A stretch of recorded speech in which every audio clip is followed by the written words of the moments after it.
इकडे कोण आहे का? कैलास पाटील, कैलास पाटील बोलणार आहे का? आता काय काय आहे की?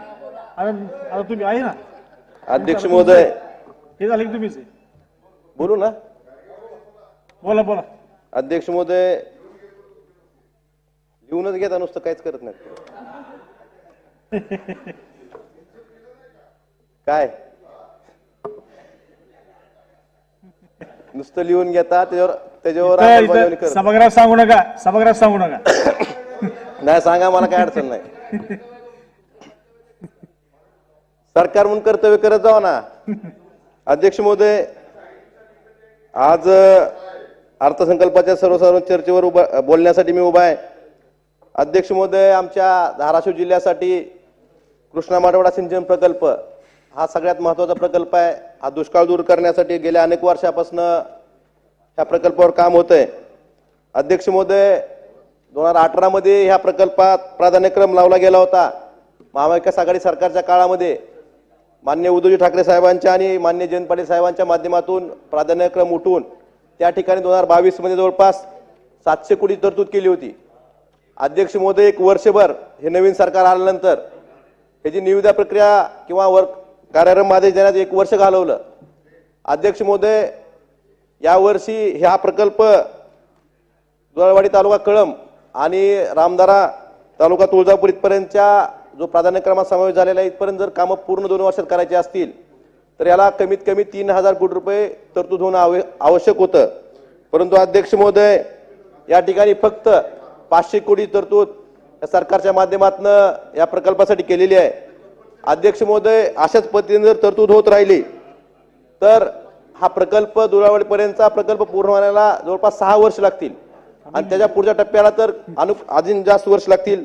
त्यामुळे अध्यक्ष महोदय, माझी विनंती आहे की कमीत कमी 3000 कोटीच्या 2 वर्षात लागत असतील तर 1500 कोटी तर तरतूद या प्रकल्पासाठी ह्या आर्थिक वर्षात होणं गरजेचं आहे.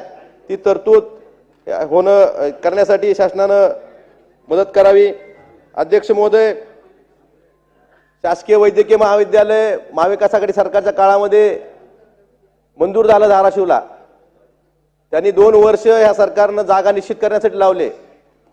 आता बांधकामासाठी निधी सुद्धा जवळपास 350 कोटी रुपयाची मागणी विभागाकडनं आली होती, परंतु या ठिकाणी कुठेही निधीची तरतूद केलेली दिसत नाही.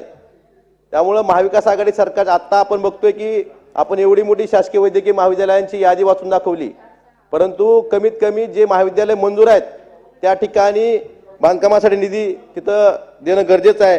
ही सुद्धा तरतूद शासनाने करावी अशी माझी विनंती आहे. अध्यक्ष महोदय, माझ्या मतदारसंघातील कसबे तरोळा येथे डॉक्टर बाबासाहेब आंबेडकर यांनी 1941 साली महामार्ग वतनदार परिषद घेतली होती. त्या ठिकाणी शासनानं एक स्मारक तिथं उभं करायचं ठरवलं होतं, परंतु त्या ठिकाणी जी जिल्हा परिषद शाळा आहे ती शाळा स्थलांतरित करणं गरजेचं आहे आणि ती शाळा स्थलांतरित करून त्या ठिकाणी स्मारक उभारण्यासाठी शाळेच्या बांधकामासाठी आणि जागेसाठी जवळपास 12 कोटी रुपयाचा प्रस्ताव बऱ्याच दिवसापासून आपल्या शासनाकडे पडून आहे.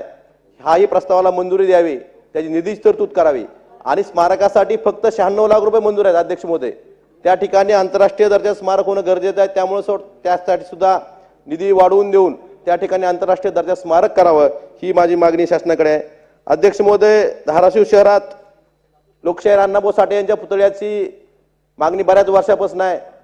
त्यासाठी जिल्हाधिकाऱ्यामार्फत समाज कल्याण आयुक्तामार्फत आपल्या शासनाकडे दुग्ध विकास विभागाची जागा मागणी देण्यासाठी 23 फेब्रुवारी 23ला हा प्रस्ताव शासनाकडे आलेला आहे. मी वारंवार संबंधित मंत्र्याकडे मागणी केली, बैठक लावा, निर्णय घ्या, परंतु ती बैठक लावली जात नाही. जवळपास 1 वर्ष होऊन गेल्यानंतर मागच्या 27 फेब्रुवारी 24ला बैठक लावली गेली, परंतु बैठक रद्द का झाली? जे आपण एका ठिकाणी गतिमान सरकारच्या जाहिराती करतो, परंतु महापुरुषाच्या बाबतीत निर्णय घेताना आपल्या गतिमानता कुठे जाते हेही सरकारनं सांगणं गरजेचं आहे. अध्यक्ष महोदय, माझ्या मतदारसंघातील चोराखळी हे पुण्यश्लोक अहिल्यादेवी होळकर यांचं आजोळ आहे. आपण या ठिकाणी सुद्धा त्रिशताब्दी वर्ष साजरं करतोय.